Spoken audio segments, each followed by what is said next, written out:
బీహార్లో ఈసారి తప్పట్లేదా ఉచితాల మీద ఎక్కువ హామీలు ఇవ్వడం? భారతీయ జనతా పార్టీ ఆలోచన విధానం మొన్న ఎలక్షన్లోనే మారిపోయిందండి. మధ్యప్రదేశ్, రాజస్థాన్, ఛత్తీస్గఢ్లో బోల్డ్ ఉచితాలు ఇచ్చింది, అది అనౌన్స్ చేసింది. మహారాష్ట్రలో కూడా భారీగా ఉచితాలు ఇచ్చింది, అనౌన్స్ చేసింది. ఒకప్పుడు దాన్ని విభేదించిన పార్టీ సిద్ధాంతం మార్చుకోవాల్సి వచ్చింది చాలా చోట్ల. కాబట్టి ప్రాబ్లం ఏం లేదు. ఇవాళ రోజున ఉచితాలు చాలా అనౌన్స్లు చేశారు వాళ్ళు. ఈ నెల వారి డబ్బులు వాళ్ళు కూడా అనౌన్స్ చేశారు. ఛత్తీస్గఢ్లో ఇస్తున్నారు నెల వారి డబ్బులు, ఒరిస్సాలో ఇస్తున్నారు నెల వారి డబ్బులు.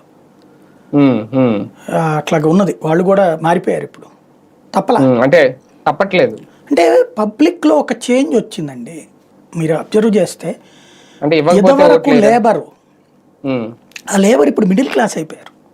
అవును, 17.5% పేదరికం పోయి 2.5% మిగిలింది దేశంలో. అంటే పేదరికం పోయిందంటే వాళ్ళు ఏం కోటీశ్వర్లు అయిపోరు, మధ్య తరగతి అవుతారు. ఇప్పుడు నాలాంటి వాళ్ళు ఉన్నాము. మా నాన్న గుమస్తాగా చేసేవాడు, గుమస్తాగా చేసినప్పుడు ఆయన మధ్య తరగతి అనేవాళ్ళు, ఎందుకంటే నెలవారీ జీతం వస్తుంది.